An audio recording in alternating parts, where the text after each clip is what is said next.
already took it up in Lighthouse Point. We were very careful to legislate a very tough ordinance and tough penalties for a dangerous dog. Yeah. Who truly is a dangerous dog, but I don't think the county has really looked at this situation to determine that this is a dangerous dog. It's clear that the other side of the story wasn't told by the owner who was walking the dog on a leash. So to just have one strike policy and kill a dog, it's pretty personal for me. What does Lighthouse Point's policy do? We don't have a one strike you're out policy. Basically, we don't send dogs to the county. We rewrote our ordinance to basically state that the police investigation first. Okay, you maintain possession of your dog in a safe manner, muzzled and all that while that's going on. If it's determined to be a dangerous dog, there's a pathway to keep your dog. A bond, $100,000 bond. Determined to be a dangerous dog, a sign on your home, secondary containment so that it doesn't run out the door, run out the backyard. Yeah. Pretty tough. I mean, your life changes with that dog in Lighthouse Point if you keep the dog. But at the end of the day, you get to keep your dog unless, if it's truly determined to be a dangerous dog and there's a second incident, well then, then we find the dog in the same situation as here. But, I don't think we don't execute our kids when they make one mistake, or we don't, our politicians. Lucky for them.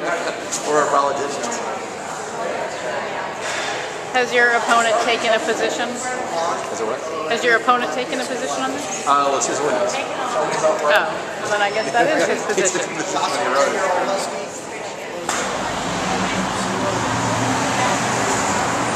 Finding out that there was something going on in the lobby today. First of all, I think it's fair to say that the situation is tragic for everyone involved. Those whose beloved pets were killed, and those animals who face justice for their actions. I can understand why the owners of the dangerous dogs are upset. Surely they love their dogs even after the horrific acts committed by them. To me, what makes the situation truly tragic is that some individuals have chosen to politicize these tragedies in a desperate attempt to find political support for their campaigns. I want to remind everybody that the dangerous dog ordinance is not arbitrary. When the County Commission drafted this ordinance, we did so 9-0, and it was designed to protect our community. It shouldn't be forgotten that these dangerous dogs and their owners were provided due process. Independent judges took evidence from those that witnessed the deaths of Jack, Bella, and others. Again, independent, neutral judges decide whether the alleged dangerous dogs were provoked or not. And if the dog is found to have been provoked, it will not be declared dangerous. At my request, staff has reviewed the case of Bella's killer and Jack's killer. With regard to Bella's death, from the court file alone, it's clear that 2 witnesses testified that Bella was attacked and killed without provocation.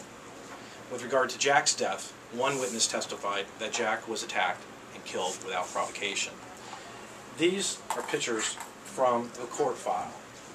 And these are the issues. This is what people should be paying attention to. This morning I'm joined by Susie and her daughter Nikki, the owners of Jack. After meeting with them for half an hour today, I can see they're still grieving.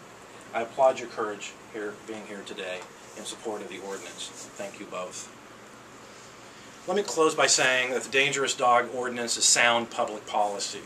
Other states and cities have similar ordinances which do not allow an animal one free kill. Examples include Seattle, Washington, Dover, Delaware, and Lexington, Kentucky, to name a few. Since this ordinance was enacted in May of 2008, less than 1% of all dogs euthanized in Broward have been classified as dangerous. That's approximately 56 animals out of 5,828. Why is this important?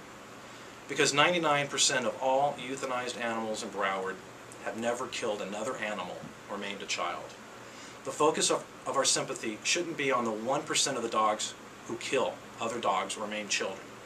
Our focus should be on finding loving homes for the 99% of loving dogs who've never killed. Thank you. Yes?